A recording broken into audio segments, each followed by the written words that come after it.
to the students as well as they're finishing in clinic and actually working with their clients and in student clinic. And this is one of my favorite tools to work with people is just working with a client elementally. And it's a great way to start using medical astrology. We have, even just knowing somebody's sun sign, even if you can't access their whole natal chart.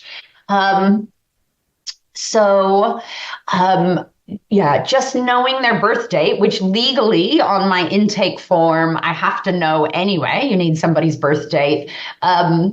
You will know at least their sun sign. You can go look everything else up. Just to clarify too, I work with clients that don't even know I do medical astrology. Sometimes I work with clients and they've got no knowledge of that. So I don't actually bring it up unless they're interested. Although in the background, I'm running a bit of a script. So I do actually have two different intake forms. I can see someone asked that as a question. And one intake form asks for birth details and the other one just asks for birth date and year. So I love the idea of if you have a water sign, you need to be communicating emotionally. How does that make you feel? What does that feel like? You have that water emotional aspect to somebody. Yes, the rest of their chart might be all fire and I can use other words, but I love this idea that the water element is about the emotion. The air element, when I say mental, I'm not just meaning, somebody has mental health issues. I'm talking about how their mind and their brain and their reasoning is happening. And that's the air element. It's that theorizing, think about, process. So if I have an air person sitting in front of me or somebody I know whose chart is dominant in air, I'm going to be using thinking words for them. I'm not going to use feeling words because they'll be like, that's uncomfortable. Not that they're not having feelings, but I'm going to word it so that they feel better understood and connected. And I know that with the air element, that's a lot to do with their nervous system as well. When we have the physical, the earth signs, it's a physical thing. I need tangible, I need results, I need to show them facts, I maybe need to bring out some evidence for the Capricorns.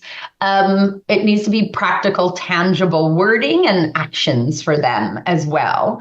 And then I have the fire signs, and I love, we all have our vital force. I know Matthew teaches, I have his beautiful book on vitalism, which is one of my favorite naturopathic books ever, or alternative health books, that vital force or that spirit. And so when I have those fire signs, it's about doing and action and creation. And that was probably my favorite thing to bring in clinical practice is this idea of just elementally looking at who is in front of me and speaking to them on those levels so that they feel heard and understood. Because there's nothing worse than going to a practitioner and they just energetically don't feel like they're meeting you in that right place. And again, that's counseling skills. But for me, and again, maybe I'm an Aries and I'm really simple, but this is my favorite style of connecting in with people